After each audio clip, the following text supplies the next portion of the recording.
tell you, these guys have some really great data. My focus is on updating you on the trends that came out during the toy fairs and the different things were happening this year. And of course, I want to give a huge thank you to Tonda, who, if you guys have looked at the schedule, and I'm sure you have, there is a rock star group of people who are presenting during this conference. I mean, we have people who are pioneers in the industry that started with the very first apps with Apple in 2010. It came out in April. Their apps were on there in May, April and May, and Warren had a conference, an app conference, and he got the very first iPads from Apple and brought them to the conference, and we got to touch and feel and play with them before anyone else had even seen them and before they even launched into the market. So we have some people who are movers and shakers, and also some media here that are movers and shakers that it's just, so thank you, Tonda, for pulling this together. Thank you, Stacy, for pulling it together. It's an amazing conference.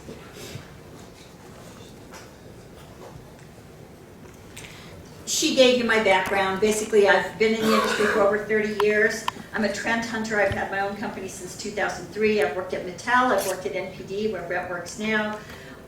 Worked at a lot of different places. And I go to 24 trade shows a year. I speak at about 20. I'm constantly online reading. I'm a big sponge. I'm always learning from other people. So please, if you have some information that I don't know about or a product I'm unaware of, please let me know, because that can put me in a different direction and help me to understand how this industry is shaping and morphing.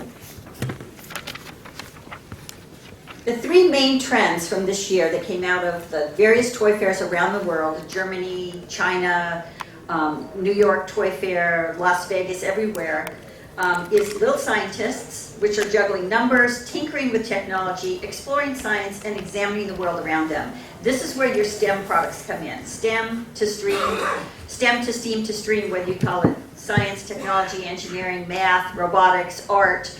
Everything is in there now, and there's so many different companies that are doing amazing things, both in the digital side and in the hands-on, tactile, non-digital side. So there's online and offline play within this that is great, and I'll show you some examples. Next is express yourself. It taps into creativity and imagination. It explores the way that children can express their inner artist. It involves kits, crafts, role play.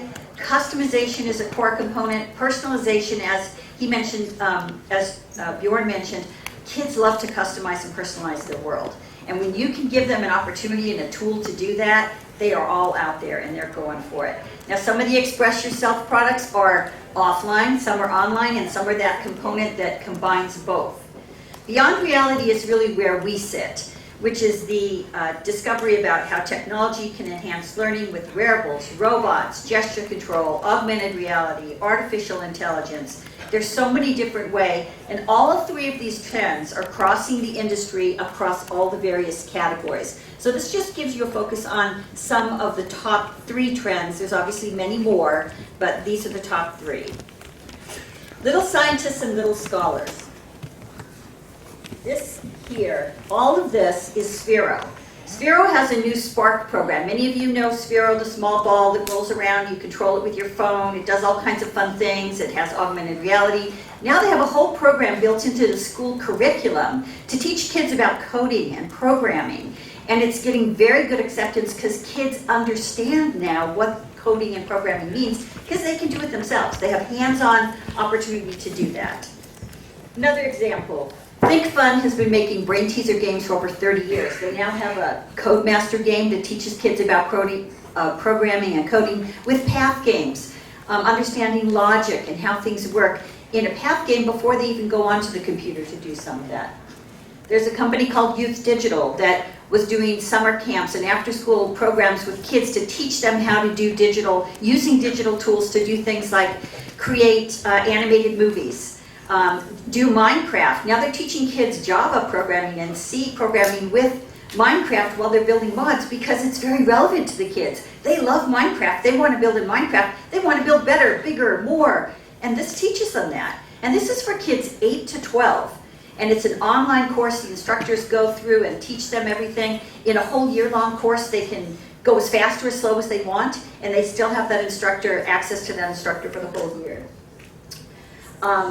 Make Play, Make Wonder, Wonder Workshop with Dash and Dot. They're going to be giving Victa the one of the founders of the company is going to be giving a presentation. They use these little characters to teach kids as young as 5 how to program in a very fun way using physical objects, and they use Blockly, which is the new Google programming language, which is a drag and drop language that kids as young as 5 can use. He'll be giving a whole speech on that later. And then this one is actually building into, this is called the Maker Studio from Think Fun, and it's just one of the many products that builds into the whole Maker Fair. Building into that, you know, tinkering with things, making things work. If it fails, how do I change it? What do I do with it? That whole what if scenario. If you can bring what if to a kid, if they start asking what if, you know you've made a successful product because they want to keep reiterating and making it different. That's where you get that whole love of learning. Some other ones are, there's a lot more products that are targeted towards girls. Now, that doesn't mean that only girls are playing with them, but there was a void in the market for products that taught engineering, technology, science, some of these tools for girls. So Ruminate was developed here in San Francisco. They were on our panel last year, if any of you were here last year. And their products take construction and add in like working fans, working lights. You can build a bridge that has lights on it. And so it took construction and added functional things that make it fun to bring your product to life. So they are doing extremely well, and now their company is producing and doing well. They got great funding from Shark Tank, so they're doing well. In the middle is called Wonder Box by Carolyn Flew-Hexer of Duck Duck Moose. She was one of the first companies that came out with apps for kids. And her product, she's going to be doing a whole presentation on that later about how to build in exploration and learning and sharing and creativity using apps and online. In the corner is another company from San Francisco, Goldie Blocks, which also does a lot of construction. Originally, a woman engineer who said, I want more girls getting into engineering, I'm going to build this line. But come to find out that girls love Ruminate and Goldie Blocks, but boys love it too because they love just as much tinkering. Makey. The Makey Lab is going to be here. Alice Taylor is going to be giving a presentation on how you can build a digital doll, and you can make it look just like you if you want, or whoever you want your ideal doll to be, you can make that. She's going to give a presentation on that. Lastly, these products here are made by MGA, which is a typical toy company, but they've called it Project MC2, and it introduces STEM concepts to girls, not only through dolls and doll play and different things like that, but they have a new Netflix original series. So it's live action, the girls can go and watch it, they can learn about being spies and how they can make things and how they can save the day. But it's just another way that it's being brought to girls using digital technology. The do-it-yourself experiential subscriptions are now everywhere. There's product that you can order that will come to your house every month. It will come online every month. It depends on which products and how you order them. Oops. Up here, this is there's Kiwi Crate, there's Creator Box, there's a number of different ones. Some of them have won Kathy Awards because of their ingenuity and getting kids into this and getting parents and kids working together on things. Cupcake Digital is going to be giving a presentation later, and they bring in apps and online gameplay and ways for kids to be entertained as well as learn. These are some other examples of the Kiwi Crate product here. Then there's this once again is Carolyn Flew-Hexer's new products. And here, just Little Passports has been around for a while teaching about history. Woohoo! What's that? In the house, baby. In the house. So, that's been around for a while, and it teaches kids about the world, and it comes right to their house, and there's all kinds of ways that they can interact with it. So that's another example. Educational and emotional digital play experiences. Lumosity has introduced Lumi Kids. So kids are learning about how they can build their brain and they can play, and there's ways that you can measure that as well. But really, it's a lot of fun for kids playing online, but doing something that they're learning, obviously. This is Disney Magicademy. They have 5 different apps: science, math, social and emotional intelligence. You can learn how to animate your own film and bring Mickey and Minnie into the film with little characters that you draw yourself, and they're in there with the film with you. So once again, giving kids that reward, that payoff, that self-esteem, that they're doing something that's really cool. Moth Bands was one of our panelists last year. They have a band that gives sounds out. And for example, if you want to be a fairy princess, you tap the sound and bring, bring. and it makes noises. Well, he's not here today because he's actually getting more funding in Japan. They just got $1.7 million yesterday. They've already, within the year, gotten $17 million worth of funding. And last year, they were here, a startup, hadn't even introduced the first product into either Japan or the USA. So it can happen, folks. It can happen. Cloud Pets is a product line where you can leave a message for your kid, they can leave a message back for you. It goes through mom as the gatekeeper or a parent as the gatekeeper, that only the people that you want communicating with your kids are communicating with them. But it's a way for parents and people who travel to stay connected with their families. New product that just came out. Also this here, Toy Mail is another one. They're like the mini toy boxes that also you can communicate with your family through. So it's a way to keep kids and families that are distant or far apart connected. Express yourself trends. Obviously there's trends that are non-digital, just lots of fun. Creativity cans that just get kids thinking and imagining in a different way. The Action Cam by VTech. This is a Kiddie Zoom Action Cam that is a digital recorder for kids. So it's like a GoPro for kids, basically. And it gives kids the opportunity to film everything that they are doing and have a lot of fun sharing it with their family and friends. Here in the corner is Compose Yourself. It's a new way to do music, which is a kind of an emotional intelligence and arts, part of the arts. And that's by Think Fun. And they actually are clear cards that have music printed on the side. And you can turn them forward or back. You can put them together, and then you put them in sequences. You go online and you feed in your sequences that you've done, and it will play the music that you put together and you composed by putting that together. And it's played by the London Philharmonic Orchestra, so it comes out really beautifully sounding. Check it out if you're into music, or if you don't know anything music and want to learn. Here on the bottom, this is a creativity kit, which is teaching kids about making bracelets. But what they did is they added an online component where girls can trade, share, and collect online and see what they have in their collections, how they can share with their friends, what they've made, they can display things. So it's adding that digital component to an offline play pattern. Beyond reality trends, 3D printing was introduced into the CES show, the Consumer Electronics Show, 2 years ago as a pavilion. Now it's got the trickle-down effect, and there's kids' products that have 3D printing. So Tech for Kids has a 3D printer where kids can actually make products themselves. That's this one here, they're a company from Canada. Hasbro last year introduced Super Awesome Me, so you can take your face, put it on a little figure, you get scanned in a store. Like you go to a Walmart, they scan you, and within 2 weeks you have your figure, whether it's Iron Man, Captain America. I'm waiting for Wonder Woman to come out so I can make a female version. We only have male versions so far. This is a small 9x9 3D printer that's made in Japan now, which is awesome. 3D printers in the air. This is a 3D doodler that you can actually use it to draw something in the air and it becomes something like this. Hello Barbie uses Siri-like intelligence. She can now talk back to you intelligently, listen to what you have to say, build conversations, remember what you told her. There's going to be a whole conference program on that a little bit later. And even Crayola has come into new technology with Easy Animate technology. So kids can make their own movies, and they actually give them like even a little figure here so they can animate.